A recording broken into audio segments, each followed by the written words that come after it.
Good morning বন্ধুরা, তোমরা সবাই কেমন আছো? আশা করি খুব খুব খুব ভালো আছো। আমিও খুব ভালো আছি। মিঠু পিন্টুর পরিবার থেকে তোমাদের সবাইকে অনেক অনেক ভালোবাসা। তো বন্ধুরা দেখো, সকাল সকাল চলে আসলাম রান্নাঘরে। তো সকালে চা টা খাওয়া হয়ে গেছে আর রান্নাঘরে রান্না বসিয়ে দিয়েছি। আর আমার হাতের অবস্থা দেখো, কত বড় একটা ফোসকা পড়ে গেছে। তো দেখো, আগুনের কাছে আসতে পারছি না, জানো তো বন্ধুরা, যেই কড়াইতে হাত দিচ্ছি না, আগুনের তাপে অসহ্য জ্বালা দিচ্ছে। কিচ্ছু করার নেই, রান্না তো করতেই হবে, তাই না? কালকে রাতে পিন্টুদা একটু ডিমের ঝোল করেছিল। ওরে বাবা, আমার যদি ক্ষমতা থাকতো উঠে এসে তোমাদের ভিডিও করে দেখাতাম। পুরো গ্যাস একদম নোংরা করে, মানে নিচে তেল ফেলে, ওপরে তেল ফেলে, এক গাদা বাসন বের করে, মানে যা পরিস্থিতি করেছিল। আলু পুড়িয়ে, ডিম পুড়িয়ে, মশলা এক গাদা, সেই পেঁয়াজ আদা রসুন করেছে, মনে হয় পাঁঠার মাংস হবে, এতটা পরিমাণে মশলা পেস্ট করেছে। সে কালকে যা পরিস্থিতি হয়েছে বন্ধুরা, রাত্রেবেলায় শুধু একটা বেলার জন্য একটু পিন্টুদাকে বলেছিলাম যে রাতের জন্য একটু ডিমের ঝোল করো। ভাত আমি মানে দুপুরেই করে রেখেছিলাম, তো কালকে ভাতটা করতে হয়নি। শুধু ডিমের ঝোল করতে এসে আমার কাজ যা বাড়িয়েছিল বন্ধুরা, মানে 2 ঘন্টা ধরে রান্নাঘর পরিষ্কার করেছি। ভাবো, এই হাত নিয়ে নিচে যদি ওরকম তেল মানে ফেলে একাকার করে, কড়াই পুড়িয়ে, সে মানে বিচ্ছিরি অবস্থা। তো যাই হোক বন্ধুরা, কিছু করার নেই, রান্নাঘরে আসতেই হবে। মেয়েদের প্রাণ হচ্ছে কই মাছের প্রাণ, সহজে মরবো না, তাই না? এরকম ব্যথা বেদনা পেতে পেতেই আমাদের যেতে হবে, কিছু করার নেই। তো চলো বন্ধুরা, আজকে রান্না হচ্ছে চিংড়ি মাছ দিয়ে আলু কুমড়োর তরকারি, আর এখানে করছি হচ্ছে শুটকি বাটা। তো আর কিচ্ছু করব না। আর 3টে ডিমের অমলেট খাওয়ার সময় করে নেব, বা পোচ, ওরা যেটা খেতে চায় সেটা করে দেবো। আমার আজকে আর কিচ্ছু করার ক্ষমতা নেই। তো চলো বন্ধুরা, আমার রান্না কমপ্লিট। শুটকি বাটাটা নামিয়ে দিয়েছি, আর এখানে দেখো একটু চিড়ে ভেজিয়েছিলাম, তো খুব খিদে পেয়েছে। তো চলো লেবু দিয়ে একটু চিড়ে খাচ্ছি। তো বন্ধুরা, স্নান টান করে চলে আসলাম ঘরে, আর দেখো একটু চা আর একটা বিস্কিট নিয়ে এসেছি। তো এখন বাজে হচ্ছে 1:45, আর দেখো হাতের কি অবস্থা দেখো, আর কি ব্যথা হয়েছে বন্ধুরা, কি বলবো। পিন্টুদা মেয়ে সমানে বলছে যে ডাক্তারখানায় যাও, ডাক্তারখানায় যাও। মেয়ে তো দৌড়াচ্ছে তোমার মলম আনতে, ব্যথার ওষুধ আনতে। আমি টেনে হিসড়ে রেখেছি, আমি না বাদ দে, লাগবে না, সহ্য করি না। শুধু শুধু এই মলমটা আনলে কি হয় জানো তো বন্ধুরা, এই এখন দেবো, তারপরে পড়েই থাকবে। তো চলো বন্ধুরা, দুপুরে খাওয়া দাওয়া করে একটু শুয়েছিলাম, তারপরে উঠে এখন বেরোচ্ছি হচ্ছে একটু বাজারে। আর পিন্টুদার কাছ দিয়ে দেখো ব্ল্যাকমেল করে 500 টাকা হাতড়েছি। তো পিন্টুদাকে বলেছি আমি ব্যথা পেয়েছি, ডাক্তারখানায় গেলে তো আমার একটা টাকা খরচা হতো, ওই টাকাটা আমাকে দাও, ওই টাকাটা আমার লাগবে। তো আমার না একটা মোবাইল স্ট্যান্ড নেই, আর হচ্ছে আমার যে মেয়ে একটা মানে রিং লাইট কিনে দিয়েছিল, সেই তাতেই আমি আর কি রিলস করতাম। তো সেই স্ট্যান্ডটা না, যেটা ফোন রাখি, সেটা ভেঙে গেছে। সেই স্ট্যান্ডের মধ্যে মানে রিং লাইটটা আছে, মানে যেই স্ট্যান্ডটাতে ফোনটা আর কি রাখি, সেটা ভেঙে গেছে। অনেক দিন হয়েছে ভেঙে গেছে। আমি তো এখানে ওখানে ঠেকনা দিয়ে দিয়ে রিলস করি, ওর জন্য রিলসগুলো কালো ঠালো হয় আর কি। তো যাই হোক বন্ধুরা, ব্ল্যাকমেল করে 500 টাকা নিয়ে নিয়েছি, নিয়ে এখন যাচ্ছি মোবাইল স্ট্যান্ড কিনতে। আর দেখো ওয়েদারটা কি সুন্দর। বিকেলে আমি জানলাটা খুলে দেখলাম এরকম ওয়েদার, সেই জন্য মেয়েকে বললাম চল একটু হেঁটে আসি, ঘরে ভালো লাগছে না, আর একটু মোবাইল স্ট্যান্ড কিনে নিয়ে আসি। তো আজকাল করতে করতে না আর বেরোনো হচ্ছে না। আর এই ফাঁকে পিন্টুদার কাছ দিয়ে ব্ল্যাকমেল করে 500 টাকা নিয়েও নিলাম। তো যাই হোক বন্ধুরা, হাতে খুবই ব্যথা হয়েছে, কিচ্ছু করার নেই। ঘরে বসে থাকলে আরোই মানে মনটা খারাপ লাগছে। 14 বার হাতটা দেখছি ওর জন্য। তো চলো, ফোসকাটা ভাবছি রাতে এসে মানে গেলে দেব। তো দেখো এই যে হাতিপুকুরের সামনে দিয়েই যাচ্ছি আর কি।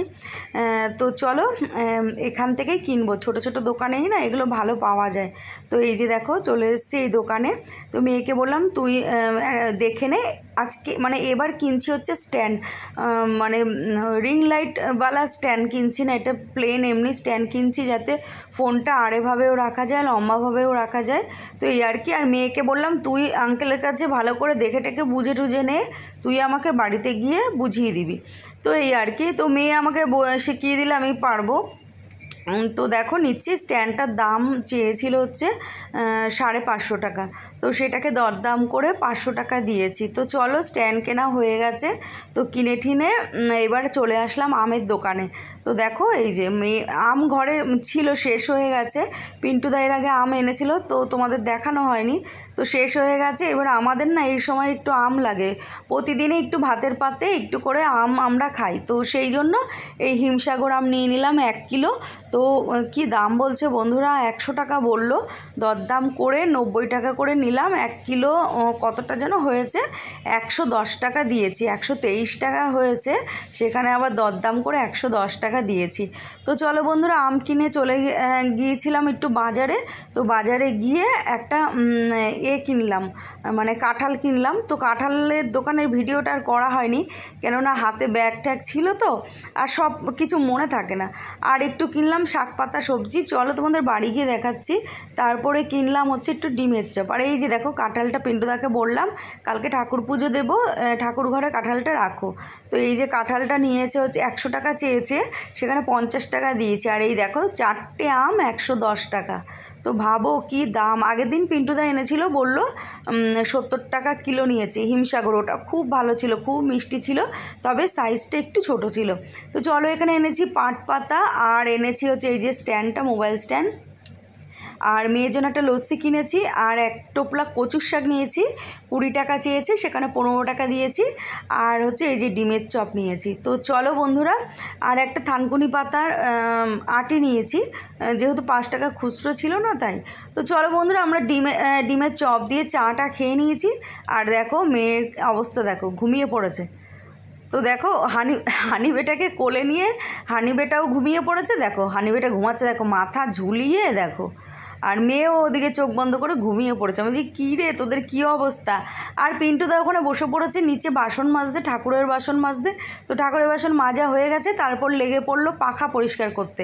আর আমি শুয়ে শুয়ে টিভি দেখছি আর হাতটা দেখছি। তো দেখো বন্ধুরা, হাতে 3 জায়গায় পড়েছে, তো এক জায়গায় অল্প ফোসকা পড়েছে, এই আঙুলটা, বুড়ো আঙুলটার মধ্যে, আর হচ্ছে শাখা পলার ওইখানটা একটু পড়েছে। তো শাখা পলার জন্য আমি বেঁচে গেছি বন্ধুরা, নইলে আমার আরও তেল মানে ফোসকা পড়তো। এইখানে যেহেতু এই গার্ডারটা ছিল আর শাখা পলাটা ছিল, আর 1 খাবলা তেল শাখা পলার ওপরে এসে পড়েছে। তো সেটা আমি সার্ফ দিয়ে ভালো করে শাখা পলাটা মেজে নিয়েছি, তা না হলে আমার হাতের মধ্যে আরোই ফোসকা পড়তো, আরোই মানে তেলটা হাতে লাগতো। আর দেখো 2 দিন ছাড়া ছাড়া পাখাগুলো পরিষ্কার করে পিন্টুদা, এত ঝুল হয়, এত নোংরা হয় না ঘরে, সে আর বলার মতো না। তো যাই হোক, বসে পড়েছে পিন্টুদা পাখা পরিষ্কার করতে, আর কি ঝুল। সেদিনকে করলো ঠাকুর ঘরের পাখা, আর আজকে করছে ঘরের পাখা। আর এই পাখাটা না 1 মাসও হয়নি পিন্টুদা পরিষ্কার করেছে, আবার এরকম নোংরা হয়ে গেছে। আর দেখো পিন্টুদার চশমাটাই ভেঙে গেল পাখা পরিষ্কার করতে গিয়ে। তো দেখো কি অবস্থা, আর মেয়ে কি হাসছে, চশমা দিয়ে কাঁচ খুলে পড়েছে, সেই ভাঙা চশমাটাই পরে নিল। তো চলো পিন্টুদা পরিষ্কার করুক। এই দেখো, হ্যাঁ ক্যামেরায় উঠছে না ঠিকঠাক, এই চশমাটা ভাঙা। তো চলো বন্ধুরা, এখন যাবো রান্নাঘরে। আর এই ফোসকাটা না আমার এত মানে অস্বস্তি হচ্ছে, আর মেয়ে সমানে বলছে এটা গেলে দাও এরম করছে। তো সেই জন্য মেয়ে সেট টিফিনটা একটু পুড়িয়ে নিল, তারপরে গিয়ে দেখো ফোসকাটা গালছি, আর কি জল বেরোচ্ছে। মেয়ে ক্যামেরাটা ধরে দিচ্ছে, তো মেয়েকেই বলেছিলাম তুই একটু গেলে দে, মেয়ে ভয় পাচ্ছে, বলছে না তুমি মানে গেলে দাও, আমি তোমার ফোনটা ধরছি। আর দেখো কতটা জল বেরোলো, আমি আর টিপতে পারছি না, কেননা ভীষণ ব্যথা, হাতটা জানো তো বন্ধুরা ফুলে গিয়েছিল। আর এই দেখো ফোসকা গালার পর এইরকম হয়েছে। তো একটু নারকেল তেল দিয়ে দিয়েছি, কেননা হাবি জাবি কিছু দেওয়া যাবে না, তো সেই জন্য নারকেল তেল দিয়ে দিয়েছি।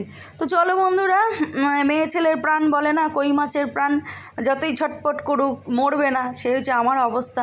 তো দেখো রান্নাঘরে চলে এসে একটা আম ছিল ফ্রিজে, কাঁচা আম, সেটাই আবার আধ পাকা হয়ে গেছে। তো এই আমটাকে বের করে চাটনি করলাম এখন। তো চাটনি করার সময় তোমাদের দেখাতে পারিনি, টিফিন বক্সে রেখেছি, এটা এখন ফ্রিজে ঢুকিয়ে দেবো। আর এখানে দেখো মেয়ে বায়না করছে রাতে খাবে ডিম পাউরুটি, আর এখানে পেঁয়াজ কুচিয়ে লঙ্কা কুচিয়ে নিয়েছি, আর এখানে দেখো পাউরুটিটা সেঁকে নিচ্ছি। তো মেয়ে একটা খাবে আর আমরা একটা খাবো, আমি একটা পিন্টুদা একটা খাবো, আর মেয়েকে দুটো দেবো আর কি, মানে দুটো মানে একটাই আর কি দেবো। তো মেয়ের পাউরুটিটা মানে সেঁকতে বারণ করেছে, ও সেঁকা রুটি খেতে চায় না। তো যাই হোক চলো বন্ধুরা, মেয়েকে করে দিয়ে দিই। আর এখন বাজে হচ্ছে 10টা 15, পিন্টুদাও বাড়ি ঢুকে গেছে। তো চলো গরম গরম এটা করে আমরা খেয়ে নেব। তো ডিম পাউরুটিটা না খেতে খুব ভালো লাগে।